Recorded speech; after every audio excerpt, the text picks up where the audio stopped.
I used to wonder if mindset really mattered. I thought that success was all about talent and skill set, but I came to realize that someone who is great at what they do can quickly be bypassed by someone who is less talented but more confident. Remember this, confidence attracts, but unbelief repels. So if you have a mindset that you are average or that you never get great opportunities, without realizing it, you are creating your reality. Many of the people you look up to, they are not super smart or super talented. You are just as smart and talented as they are. They just latched onto their dream and developed the mental fortitude necessary to keep going when they were feeling the frustration that you might be feeling right now. A belief can create the disease as much as a belief can create the healing. And I go, so the significance of this is profound because nobody talks about the negative belief. And I go, negative beliefs are powerful. It's called nocebo, as you mentioned. And as I said, they can cause any disease and they can kill you. Just because you believe you're going to die, you can die just from the belief. We always have to update our versions about reality because it's the only way that we adapt. Don't believe everything you've read or heard. It just may not be the truth. There's always a greater truth that you and I can begin to investigate. Surely someone in eternity has had similar problems as you and I, and they've gotten beyond it. Yes or no? So study that person. You want to be wealthy? Study wealthy people. Don't just have some panacea that you're just going to get wealthy. Read about wealthy people and find out that they lost everything and failed miserably 20, 50 times. But what they had as a characteristic, a quality in their personality is they were persistent and they kept changing and they kept forgiving and letting go of the past and kept going. And sooner or later they ran into it, and when they had all the money they wanted, it was never about the money. It was just about that they could prove to themselves that they can do it. Stop rationalizing. Stop making excuses. Stop giving yourself little watered down assessments of where you're really at. Tell yourself the truth. Are you making yourself better? Or are you making yourself worse? Are you moving forward or are you moving back? Anything that you have that you feel is a negative, it doesn't matter. Anything you feel it's a positive, it doesn't matter. We're still the ones that make the decisions, and we're the ones that move the needle because no one's doing it for us. We want to change the world, we decide we're going to change it. We want to change the economy in our home, we have to decide.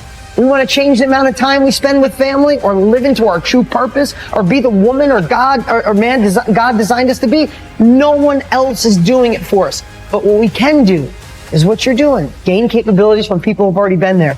Be a part of a group bigger than yourself. You already got the capabilities. You're already a part of a group bigger than yourself. You already got the support of this amazing family. I think true behavior change is identity change. And it's this shifting of your self-image, or your beliefs, or the way you look at yourself. Because it's one thing to say that I want this, and something very different to say I am this. So people walk around with beliefs like that all the time. I'm not a language learner. I'm not good at math. I'm terrible with directions. I'm not good at remembering someone's name. Yeah. And once you have those type of, once you adopt that identity, it becomes very easy to just reinforce that over and over again. And so these three levels that you mentioned, outcomes, process, and identity, all three matter, but I think the key is that you want the direction of change to be in the right way, the right arrow. So if you start with the outcomes, if you start with the result, then you're like, oh, I really want this thing, and here's my plan for getting it. And most people just never think about the identity that comes underneath that. Like they think, I want to lose weight, or I want to be skinny, and if I follow this diet, then I'll be skinny. And then they don't really give any thought to the beliefs behind their behavior. But if you start the other way around, if you start at the identity, you say, all right, who's the type of person that could lose weight? Well, maybe it's the type of person who doesn't miss workouts. Then you start with that identity. You say, okay, I want to become the type of person who doesn't miss workouts. Here are the habits I need to build. And then whatever results come, just come naturally. So most people focus on the results and build a plan and let the identity come naturally, but that rarely works because their beliefs like conflict with your actions. But if you start with the identity and you build the habits to reinforce that, then the results just come on their own. You are quite capable, and I don't even know what you earn, but I do know this. You can turn your annual income into a monthly income. You're very capable of doing that. Now, you may think that I'm exaggerating. You can't exaggerate when you start talking about the potential of a human being. Stop and take a look at the way we communicate today. I remember when I was a kid when I saw the first television set. If anybody had told me at that time it was black and white, it was snow, and somebody would appear on the screen and they'd go away again. If somebody had said, listen, in your lifetime, you'll be able to put one on your wrist, self-contained in living color. Somebody can shoot something going on the other side of the world. You can watch the Olympics on your wrist. You'd have thought they were right out of their mind, but all that's going on. In fact, that's nothing today compared to what we're capable of doing.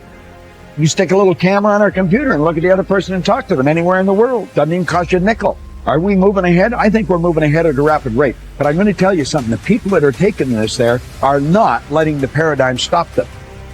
And I don't want you to let the paradigm stop you. I want you to stop and think of where you're going and what you're doing.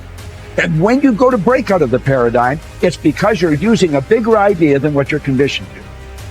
Now, remember I said that conditioning is cause you to feel comfortable? It's only when you go to change the conditioning that you feel the discomfort.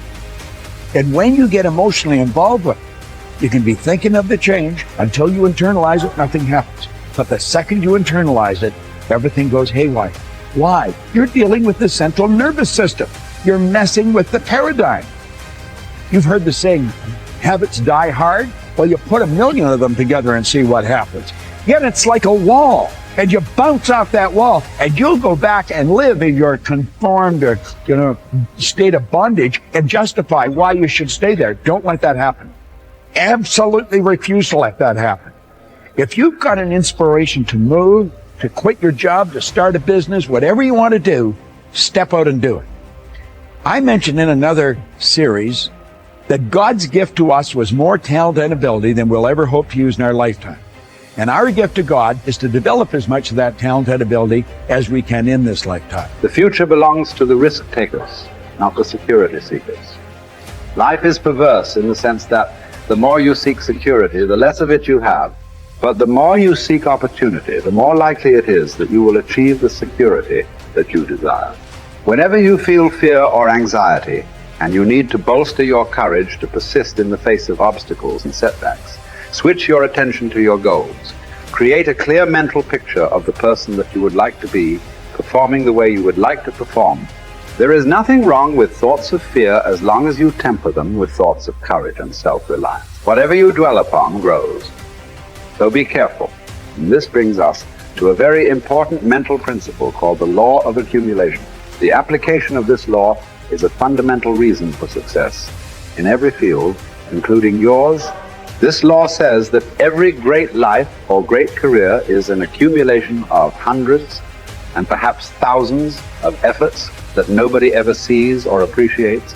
Great success is the result of countless hours, maybe even months and years, of preparation and hard work toward the goal of becoming very good at what you are doing. This law of accumulation says that life is very much like a balance sheet with both credits and debits. Every time you do something positive to enhance your abilities and to improve your life, you get a credit on the credit side of your ledger.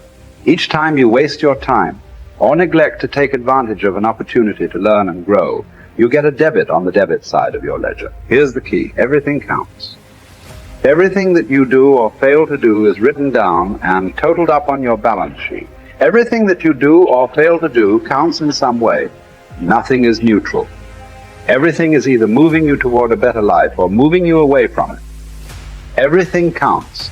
A successful, happy, self-confident person is an individual who has consciously and deliberately built up a lot of credits on his or her balance sheet. An unhappy, negative, or insecure person is a person who has a lot of debits on his or her balance sheet, because the only things that count are your actions. It seems that every positive and constructive action you engage in adds up and increases your levels of self-confidence and self-esteem. The law of incremental improvement, perhaps the most important corollary of the law of accumulation, is what is called the law of incremental improvement. This is really the law that explains how you move from wherever you are to the top of your field. This is the law that explains all great success in America or anywhere else in the world. This law simply states that a person becomes good at his or her chosen field by improving incrementally, continuously, over a long period of time.